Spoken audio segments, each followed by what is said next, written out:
জুলাই গণঅভ্যুত্থানের পর হুট করেই দলে বড় পরিবর্তন আনে জাতীয় পার্টি। নির্বাচনের আগে জ্যেষ্ঠ ৩ নেতার অব্যাহতির মধ্য দিয়ে হাঁটছে সংস্কারের পথে। এ নিয়ে রাজনৈতিক মহলেও চলছে আলোচনা সমালোচনা।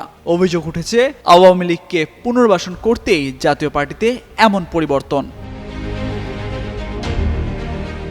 সোমবার মুজিবুল হক চুন্নুকে অব্যাহতি দিয়ে ব্যারিস্টার শামীম হায়দার পাটোয়ারীকে জাতীয় পার্টির মহাসচিব নিয়োগ দিয়েছেন পার্টির চেয়ারম্যান জিএম কাদের। এর একদিন পরই গণ অধিকার পরিষদের সাধারণ সম্পাদক রাশেদ খান এমন অভিযোগ করেন।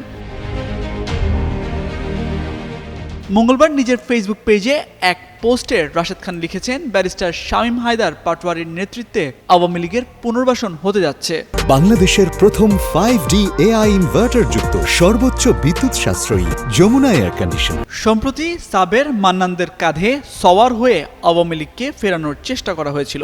সেই প্রজেক্ট বৃথা হওয়ায় এখন পাটোয়ারী শেষ ভরসা। রাশেদ আরও লেখেন, আপা এখন জাতীয় পার্টিতে ভর করেছে। জাতীয় পার্টিতে যে অন্তকোন্দল দেখতে পাচ্ছেন এটা শুধুমাত্র বানোয়াট।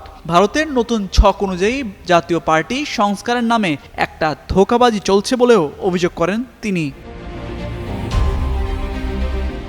অন্তর্বর্তী সরকারও জাতীয় পার্টিকে সুযোগ দিচ্ছে এমন মন্তব্য করে গণ অধিকার পরিষদের এই নেতা বলেন, উপদেষ্টাদের মধ্যে যেহেতু আপা ও জাতীয় পার্টির ভক্ত রয়েছে, এই ক্ষেত্রে আপা সরাসরি ফিরে আসতে না পারলেও জাতীয় পার্টির ঘাড়ে চড়ে আপাকে ফেরানোর বিষয়ে তারা ইতিবাচক।